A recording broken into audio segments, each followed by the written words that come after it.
Okay, happy Monday.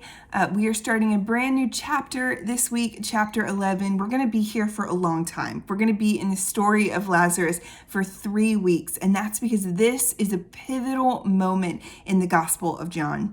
Everything leading up to this point has been about the life and the ministry, the miracles and signs of Jesus.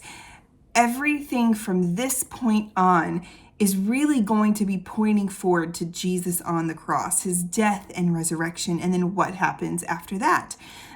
This is a story that really builds on the past few chapters, what we've been talking about.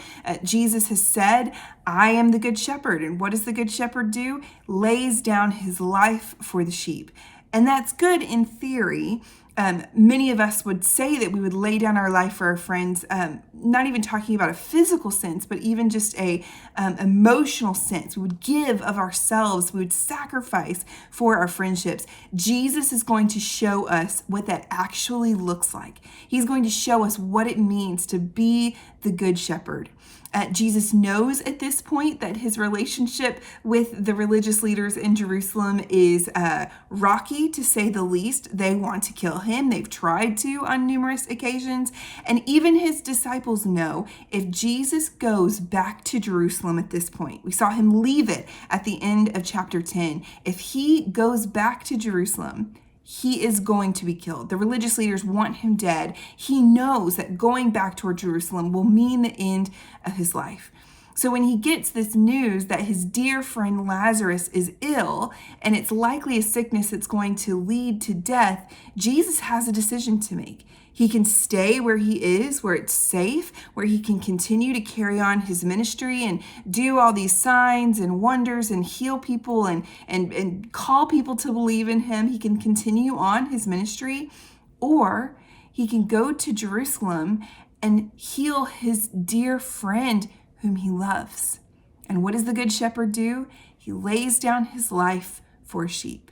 And so Jesus tells the disciples that he is going back to Jerusalem. And even then they say, okay, Jesus, we're with you. We're going to come with you to die. They know what's happening here. Jesus is going to Jerusalem. He's going to heal Lazarus in Bethany first, which is very, very close to Jerusalem. It's like they're almost the same area. It would be like saying Carrollton to DFW. And they know. And so Jesus is putting his teachings and his words into action. He is showing how the love that he has for this dear friend is going to call him to Jerusalem. He's going for several reasons. He's going first and foremost because Lazarus is a friend of his. It's someone that he loves, and he is going to show that Jesus is the one who can bring true life.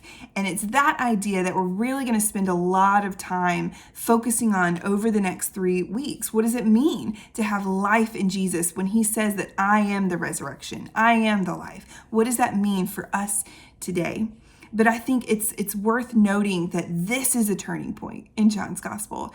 And it's all because Jesus cares about this individual, that he cares so much, and he wants to help the people around him understand what it means for Jesus to bring life. He's going to give them a very, very physical definition of what that looks like, leading, I think, to a very spiritual truth about what that looks like.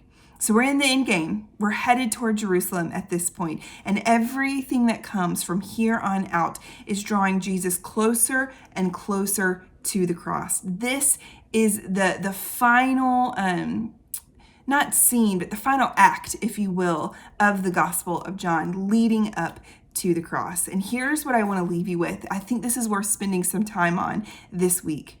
What does it look like for you to lay down your life for your friends and for the people that you love? The vast majority of us will never be called to physically lay down our life for a friend like Jesus is doing here for Lazarus. But I think each of us are called in little ways every single day to lay down our life for the people around us. Maybe it's as simple as, not doing the thing you want to do because someone else wants to do something more. I think of it as maybe I need to put down my phone and actually play with my kids, because even though I want to check out, they really need me. So I'm going to lay down and sacrifice what I want to be present and there for them because it's what they need. There are thousands of examples, you could think of for this. Serving our spouse, doing for them what we wish they would do for us, or even just when you're it could be so simple as when you're in a conversation and not listening to respond, planning what you're going to say when that person finally stops talking, but actually listening and hearing what they're saying. What does it look like for you this week to lay down your life for the people that are around you that you love? Okay, I hope that you enjoy this story. We're going to be here for quite some time, and we'll be back with more this week.